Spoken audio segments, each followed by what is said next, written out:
अस्सलाम वालेकुम viewer, engineer Fayaz electrical channel में खुश आमदीद।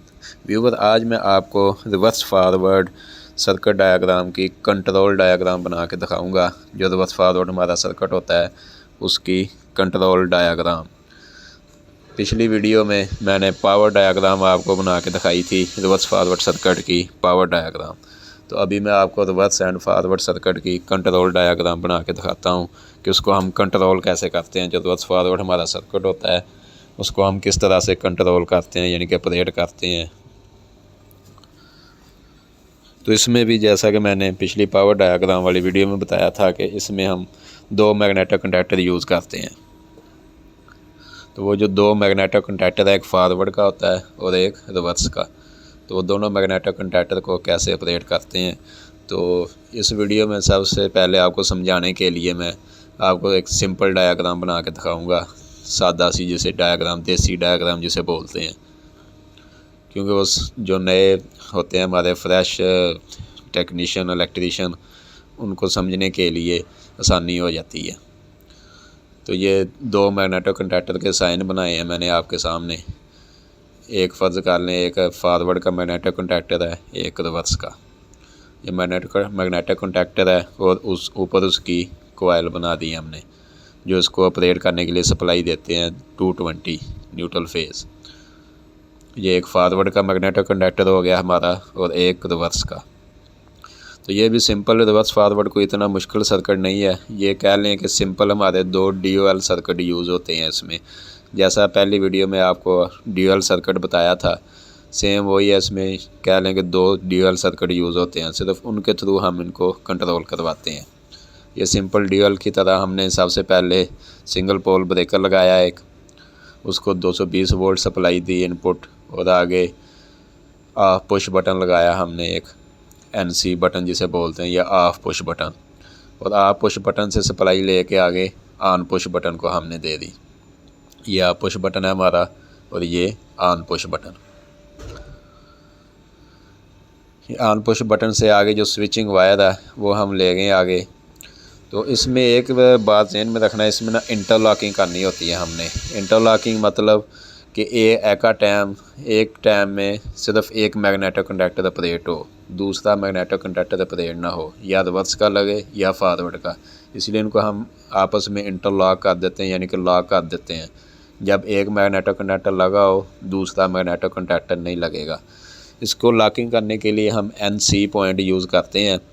तो हम फारवर्ड की जो है स्विचिंग की वायर, यानी कि हमने फारवर्ड का पुश दबाया तो उसकी स्विचिंग वायर की जो सप्लाई है ना, वो हम रिवर्स फारवर्ड के NC पॉइंट से लेके जाएंगे। NC पॉइंट से गुजारा दूसरे NC पॉइंट से लेके कोयल को दे दी, और इसकी जो होल्डिंग वायर है वो इसके अपने ही NO पॉइंट पे हम, जैसे ड्यूअल में करते हैं, अपने पॉइंट में हम यूज़ करवा देंगे। फारवर्ड वाले के NO नीचे वाले पॉइंट में दी, ऊपर वाले NO से लेके लाइन को लगा दी, न्यूट्रल जहाँ से मर्जी इनको डायरेक्ट दे दें। ये हमारा एक सेट कंप्लीट हो गया फारवर्ड वाला। और इसी तरह हम रिवर्स का बनाएंगे। ये ऑन पुश बटन है, ऑफ पुश बटन दो लगाने हैं, दो लगा लें, लहदा एक लगाना है, एक लगा लें। वैसे एक से ही ऑपरेट होता है, यानी कि एक ऑफ पुश बटन से ही। अगर रिवर्स चल रहा है तो ऑफ पुश बटन दबाएंगे तो रिवर्स बंद हो जाएगा। अगर फारवर्ड चल रहा है वही ऑफ पुश बटन दबाएंगे तो फारवर्ड सर्किट हमारा बंद हो जाएगा। तो दूसरे के लिए हम सिर्फ एक ऑन पुश बटन लगा दिया रिवर्स के लिए। ऑन पुश बटन की जो इनपुट सप्लाई है वो हम ऑफ पुश बटन की आउट से देंगे। जो ऑफ पुश बटन हमने लगाया उसकी आउट से लेके ऑन पुश बटन की इन को सप्लाई दे दी। और ऑन पुश बटन की आउट से जो स्विचिंग वायर है जो डायरेक्ट कोयल को लगती है, वो अब हम दूसरे मैग्नेटिक कंडक्टर, जो फारवर्ड का मैग्नेटिक कंडक्टर है, उसके NC पॉइंट से गुजार के देंगे। NC पॉइंट से गुजारने का मकसद ये होता है कि अगर कोई भी मैग्नेटिक कंडक्टर है वो नॉर्मल हालत में उसके NC पॉइंट क्लोज़ होते हैं, यानी कि NC मीन नॉर्मली क्लोज़। जब वो मैग्नेटिक कंडक्टर ऑपरेट होगा तो वो नॉर्मली ओपन हो जाएंगे उसके पॉइंट। तो ये इंटरलॉकिंग यही होती है कि जब हमारा फारवर्ड मैग्नेटिक कंडक्टर लगा है, मोटर चल रही है, तो दूसरे रिवर्स का हम पुश बटन दबाते भी रहेंगे तो वो रिवर्स की उसको मैग्नेटिक कंडक्टर को सप्लाई नहीं जाएगी। क्यों नहीं जाएगी? क्योंकि फारवर्ड मैग्नेटिक कंडक्टर हमारा ऑपरेट है,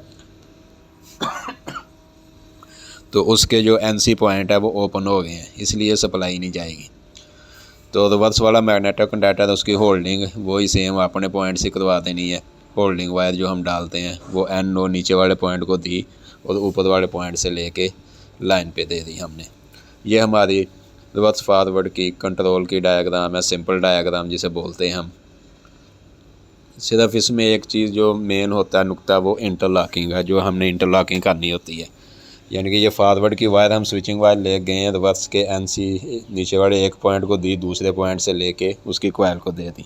इसी तरह रिवर्स की जो ऑन पुश से हम स्विचिंग वायर लेके जाते हैं, ऑन पुश की आउट से जो निकलती है वो दूसरे मैग्नेटिक कंडक्टर के NC पॉइंट से लेके दूसरे रिवर्स वाले की कॉइल को दे देनी है। इसी तरह एट अ टाइम हमारा एक ही मैग्नेटिक कंडक्टर यूज़ होगा, क्योंकि अगर हम इंटरलॉकिंग नहीं करते तो कोई बाई मिस्टेक कोई भी इलेक्ट्रीशियन या कोई भी ऑपरेटर दोनों पुश बटन इकट्ठे ऑपरेट कर देता है, या एक पुश बटन पहले लगा हुआ फॉरवर्ड वाला तो कोई आके दूसरा रिवर्स वाला दबा देता है, तो वो फिर ब्लास्ट होने का ख़तरा होता है।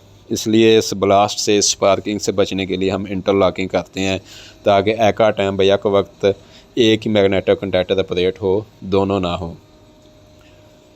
क्योंकि जब इंटरलॉकिंग की होगी तो एक मैग्नेटिक कंडक्टर फॉरवर्ड लगा, दूसरे रिवर्स का अगर कोई पुश बटन दबाता भी रहेगा तो उसको सप्लाई नहीं जाएगी, वो मैग्नेटिक कंडक्टर ऑपरेट नहीं होगा इंटरलॉकिंग की वजह से।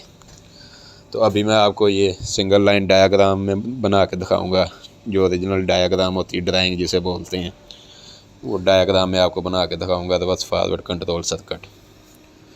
ये सेम उसी तरह ड्यूअल की तरह हमने 220 वोल्ट सप्लाई दी है, सिंगल पोल ब्रेकर लगाया, 220 वोल्ट सप्लाई दी है,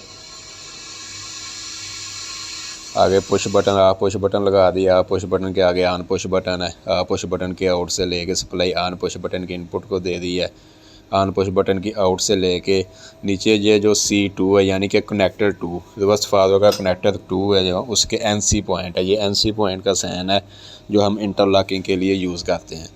यानी कि ऑन पुश बटन के फॉरवर्ड के ऑन पुश बटन के आउट से सप्लाई ली, दूसरा जो मैग्नेटिक कंडक्टर है रिवर्स वाला उसके NC पॉइंट को दे के आगे हमने फॉरवर्ड की कॉइल को दी सप्लाई। ये इंटरलॉकिंग का साइन है जो हम इंटरलॉकिंग करते हैं। इसी तरह रिवर्स का हमने ये ऑन पुश बटन लगाया, वो ये कि ऑफ पुश बटन हम यूज़ कर रहे हैं, उसकी आउट से सप्लाई लेके ऑन पुश बटन की इन को दे दी। ऑन पुश बटन की इन को देंगे तो ऑन पुश बटन की आउट से लेके हम स्विचिंग वायर, तो आगे ये C1 यानी कि फॉरवर्ड का मैग्नेटिक कंडक्टर है उसके NC पॉइंट को दे के दूसरे NC पॉइंट से लेके हम रिवर्स के कॉइल को दे देंगे मैग्नेटिक कंडक्टर की। ये C1 और C2 यानी कि कनेक्टर 1 और कनेक्टर 2 के NC पॉइंट हैं। जब रिवर्स की हम वायर लेके जा रहे हैं तो कनेक्टर 1 जो फॉरवर्ड वाला उसके NC पॉइंट से गुजारी वायर, और जब फॉरवर्ड की हम ऑन पुश बटन से स्विचिंग वायर ले गए हैं तो वो C2 जो है रिवर्स वाला उसके मैग्नेटिक कंडक्टर के NC पॉइंट से गुजारी है वायर। न्यूट्रल हम डायरेक्ट जहाँ से मर्जी दे दें। ये हमारा रिवर्स फॉरवर्ड कंट्रोल सर्किट बन गया है। पहले मैंने आपको सिंपल भी बना के दिखाया है, और अब ये सिंगल लाइन डायग्राम जो होती है, डायग्राम इसकी ड्राइंग बना के दिखाई है आपको।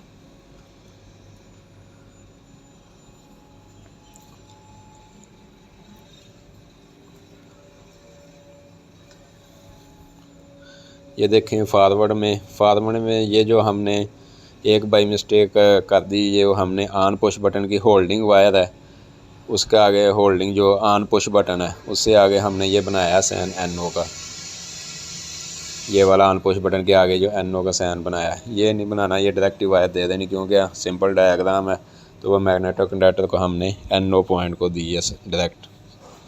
ये देखें ये वाला मिस्टेक बन गया, ये डायरेक्ट यानी कि वायर चली जानी है, ये इधर NO साइन नहीं बनाना, ये डायरेक्ट NO पॉइंट पे जा रही ना होल्डिंग वायर, तो ये साइन नहीं इधर बनाना, ये डायरेक्ट वायर लेके होल्डिंग की तो मैग्नेटिक कंडक्टर के NO पॉइंट पे दे देनी है। ये हमारी आज की कंट्रोल डायग्राम।